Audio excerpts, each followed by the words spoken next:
హంస వేటగాడు. నీచబుద్ధి గల స్నేహితుడి వల్ల మనకు కూడా ఆపదలు వస్తాయి. సాయం చేసే గుణం ఉన్న వాళ్ళని చూసి ఓర్చుకోలేని వాళ్ళు తమకు తెలియకుండానే ఇతరులకు హాని చేస్తారు.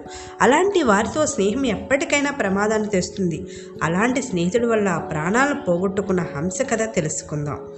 మహేంద్రపురంని ఆనుకుని ఉన్న అడవిలో ఓ హంస, పావురం ఎంతో స్నేహంగా ఉండేవి.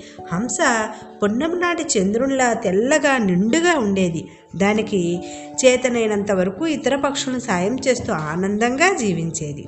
పావురం మాత్రం పక్షుల జాతిలో ఉత్తమ జాతికి చెందిన హంస తనకు స్నేహితుడని, తాను మంచివాడు కావటం వలనే ఆ హంస తనతో స్నేహం చేసిందని తన జాతి పక్షుల ముందు గర్వంగా గొప్పలు చెప్పుకునేది. మహేంద్రపురంలో ఉండే వల్లభుడనే వేటగాడు ఒకరోజు వేట కోసం అడవికి వచ్చాడు. మిట్ట మధ్యాహ్నం వరకు వెతికిన వాడికి ఒక్క జంతువు కూడా దొరకలేదు.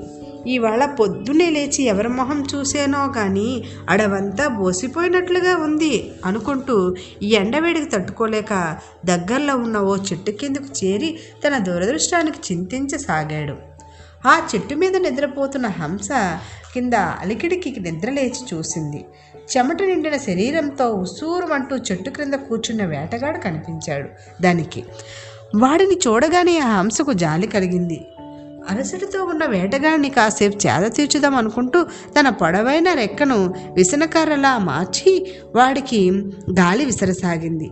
ఆ చల్లని గాలికి అలసటతో ఉన్న వేటగాడికి నిద్ర వచ్చి ఆ చెట్టు కింద పడుకుండిపోయాడు. అదే సమయంలో అక్కడికి వచ్చిన పావురం హంస చేస్తున్న పని చూసి, నీది ఎంత జాలి మనసు, మనల్ని చంపటానికి వచ్చిన వేటగాడికి కష్టపడి గాలి విసురుతున్నావు, ఇలాంటి పాపాత్ముడికి సేవలు చేయడం నీ సిగ్గుగా లేదు అంది. దానికి హంస, మిత్రమా, పరోపకారం మీద శరీరం అన్నారు పెద్దలు. ఎదుటి వ్యక్తి ఎలాంటి వాడైనా మనకు చేతనైనంత సాయం చేయాలి అంది.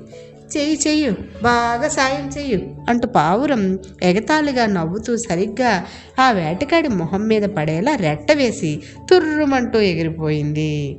ఆ రెట్ట సూటిగా పోయి వేటగాడి ముక్కు మీద పడటంతో వాడు కోపంగా కళ్ళు తెరిచి తల పైకెత్తి చెట్టు మీదకు చూశాడు. వాడికి రెక్కలను చాపి ఉన్న హంస కనిపించింది. వెంటనే బాణం అందుకొని గురి చూసి హంసను కొట్టాడు. అది సూటిగా పోయి హంస డొక్కల్లో గుచ్చుకొని దాని ప్రాణాలను తీసింది. నీచ బుద్ధి గల పావురం చేసిన పనికి పరోపకారి బుద్ధి గల హంస తన ప్రాణాలను పోగొట్టుకుంది. కనుక నీచబుద్ధి కలవారితో స్నేహం చేయడం ప్రమాదం అన్న సంగతి తెలుసుకోవాలి.